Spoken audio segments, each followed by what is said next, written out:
नमस्कार। सबसे बड़ा सवाल देख रहे हैं आप और मैं हूं आपके साथ दिव्या सिंह। लोकसभा चुनाव खत्म होने के बाद अब भारतीय जनता पार्टी ने विधानसभा चुनाव 2027 की तैयारी शुरू कर दी है।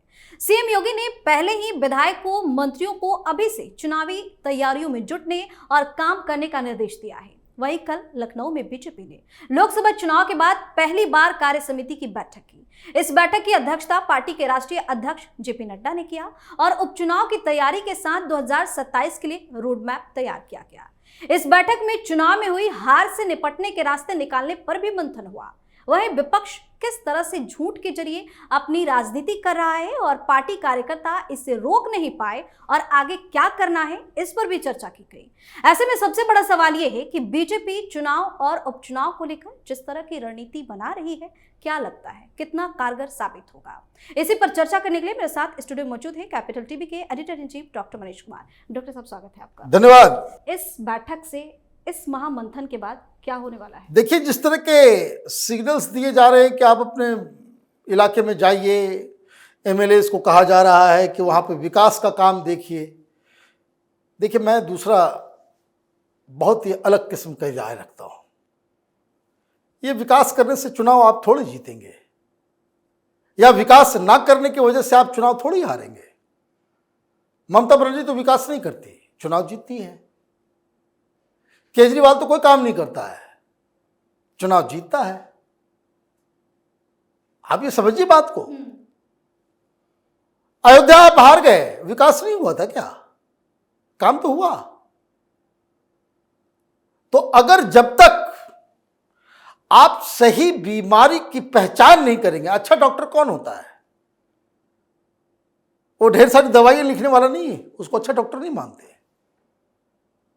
सही डॉक्टर वो है जो बीमारी की सही पहचान करे, और एक बार सही पहचान हो गया तो फिर दवाई भी वो सटीक देगा, ट्रीटमेंट अच्छे से करें। अब इसको आप एग्जाम्पल में समझ लीजिए। मान लीजिए आपके पेट में दर्द है और डॉक्टर को ये समझ में नहीं आए भाई पेट में किस लिए दर्द है, तो वो नहीं समझेगा तो वो क्या करेगा, वो एसिडिटी की भी दवाई दे देगा, गैस की भी दवाई दे देगा, है ना, वो दवाई दे देगा, अल्सर की भी दवाई दे देगा। पेट में दर्द हो रहा है किसी और चीज के लिए और वो इधर उधर की दवाइयां दे रहा है।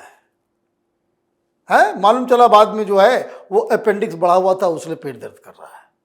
गए काम से, दवाई खाए वो अलग, और अपेंडिक्स फट गया, मर गया तो वो अलग। डॉक्टर को समझ में नहीं आया। लेकिन जो सही डॉक्टर होगा वो पहले ही देख के बोला ये तो अपेंडिक्स, तुरंत इलाज करेगा, तुरंत खत्म। तो पता नहीं पार्टी के अंदर सही एनालिसिस हुआ होगा, और नहीं हुआ है तो जिस तरह की बातें सामने आ रही उससे कुछ नहीं होने वाला है। आपने एक बीमारी सही पकड़ा है, वो है कि ये जो राहुल गांधी और ये सब लोग जो है वो झूठ और मिथ्या प्रचार करके चुनाव जीतते हैं। तो इसका इलाज विकास नहीं है, इसका इलाज है कि कैसे इस झूठ तंत्र को बेनकाब किया जाए, और कितनी तत्परता से कि इससे पहले ये लोग अपने झूठ को फैला सके, आप उसके झूठ को एक्सपोज करें। ये मामला स्पीड का है, क्योंकि राहुल गांधी, अखिलेश यादव, ये विपक्षी पार्टी ने एक चीज फॉर्मूला सोशल मीडिया का समझ लिया है कि फेक न्यूज पहले डाल दो, है ना, फेक न्यूज पहले डाल दो, वो 100 लोगों में फैला दो और उसका फिर करेक्शन होता रहेगा ना। वो 100 में से 10 आदमी के पास ही पहुंचेगा, 90 आदमी उसी झूठ के साथ जीता रहेगा। ये फैक्चुअल बात है। तो वो जहां जहां पहुंचाया 100 लोगों में ये झूठ, तो वहां वहां आप कैसे पहुंचोगे, इसका इलाज करना है। दूसरा, मैं नहीं देख रहा हूं कि भाई ये बीजेपी वाले कोई एक्टिवली ये काम कर रहे हैं। एक शंकराचार्य, उनका आज बयान आया। बयान में उन्होंने कहा कि राहुल गांधी ये जो शिव जी की प्रतिमा लेकर के, प्रतिमा नहीं फोटो लेकर के पार्लियामेंट में अपने आप को हिंदू बता रहा था, उससे काम नहीं चलेगा। गौ सेवा करनी होगी, गौवंश हत्या के ऊपर उसको बोलना होगा अगर सही हिंदू है तो। कहीं कोई सुबुगाहट ही नहीं है। ये वही शंकराचार्य है जो बहुत बवाल काट रहे थे कि हमको इनवाइट नहीं किया राम मंदिर में। आपने सुना कहीं पे? नहीं। लेकिन आप क्या रेजोल्यूशन पास कर रहे हो कि भाई एंटी हिंदू है राहुल गांधी। भाई एंटी हिंदू है राहुल गांधी है, बीजेपी बोलेगी उसका असर नहीं है। शंकराचार्य बोल रहे हो, उसको आप फैला नहीं रहे हो। तो ये बीमारी है। तो इसका इलाज, और इन सब से ज्यादा इंपॉर्टेंट, भारतीय जनता पार्टी को अपने पार्टी में मौजूद जयचंदों को पहचानिए, बाहर कीजिए उनको। ये सब कोई जो महत्वाकांक्षा जो है कि हम मुख्यमंत्री बनेंगे तो हम ये बनेंगे, हम वो बड़े बड़े लोग, काम धाम कुछ नहीं। वो दिल्ली में बड़े बड़े नेताओं की चमचागिरी करते हैं और अपने अपने राज्यों में जाकर के कहते हैं कि हम बनेंगे मुख्यमंत्री। तो इस प्रथा को रोकना चाहिए। और इसी तरह के एलिमेंट्स की वजह से ब्यूरोक्रेसी जो है वो नंगा नाच कर रही है, उसको भी रोकना पड़ेगा। लेकिन जो मैं कह रहा हूं कि जो सबसे बड़ा इलाज, जो सबसे बड़ी बीमारी जिसको अभी तक ये लोग पहचान नहीं पा रहे हैं, वो ये कि आपको अपने कार्यकर्ताओं का मनोबल बढ़ाना होगा। आपके कार्यकर्ता ही आपसे नाराज है। बहुत ब्लंटली मैं बोल रहा हूं ये बात। भाई कार्यकर्ता इलेक्शन में क्यों चुनाव लड़े, मैं मेहनत करेगा? क्या संसाधन उस तक पहुंचा? भाई रैली करनी है, वहां पे ये करना है, वहां पे बूथ लगाना है, वोटिंग के दिन बाहर टेबल लगाना है, लोगों को बुलाना है, पन्ना प्रमुख को एक्टिव करना है। भाई उन तक संसाधन पहुंचा?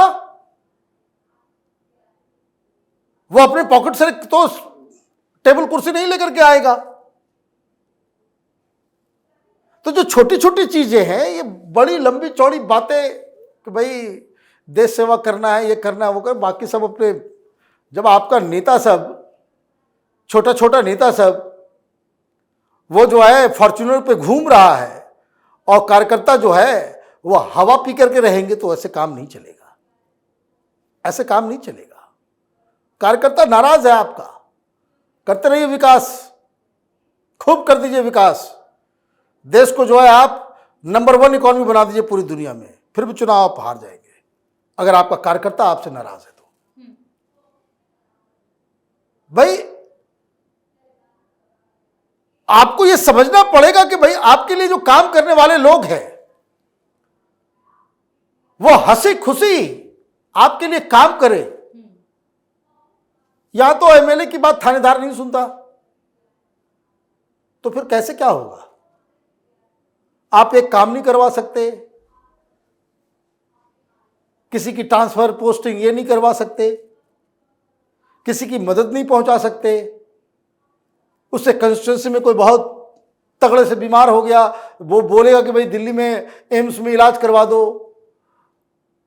तो एमपी साहब भी हाथ खड़े कर देंगे। तो क्यों आपको वोट करेगा? क्यों आपके लिए काम करेगा? ये सब प्रैक्टिकल चीजें हैं। ये लंबा चौड़ा भाषण, गुलदस्ता देना और ये करना।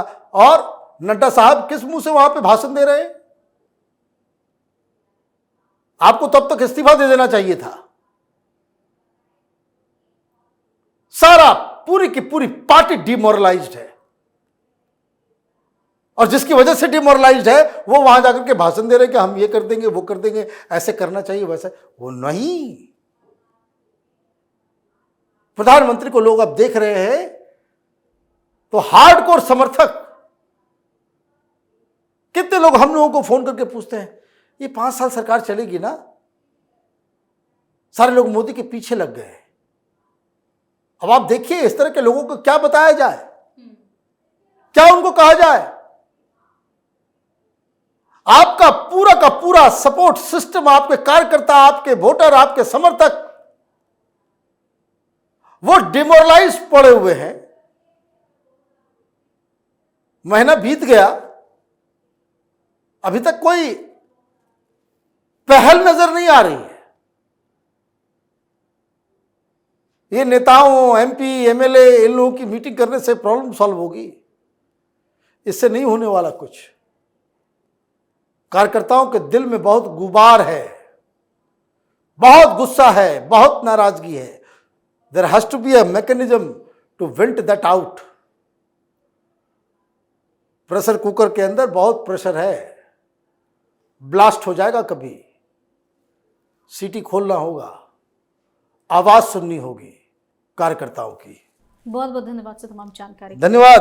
तो लोकसभा चुनाव के दौरान जो गलती बीजेपी से हुई है उसे विधानसभा चुनाव और उपचुनाव में दोहराना नहीं चाहती है। साथ ही पार्टी के नेता किसी भी तरह का रिस्क अब नहीं लेना चाहते। इसी को लेकर बैठकों का दौर जारी है और एक मजबूत रणनीति के तहत पार्टी तैयारी में जुट गई है। सबसे बड़ा सवाल मैं आज के लेता है, अगर आपने अभी तक हमारे चैनल को सब्सक्राइब नहीं किया है तो सब्सक्राइब कर लीजिए, हमारे वीडियो को लाइक कीजिए, शेयर कीजिए, हमारे वीडियो पर कमेंट करके जरूर बताएं कि आपको हमारी खबर कैसी लगी। धन्यवाद।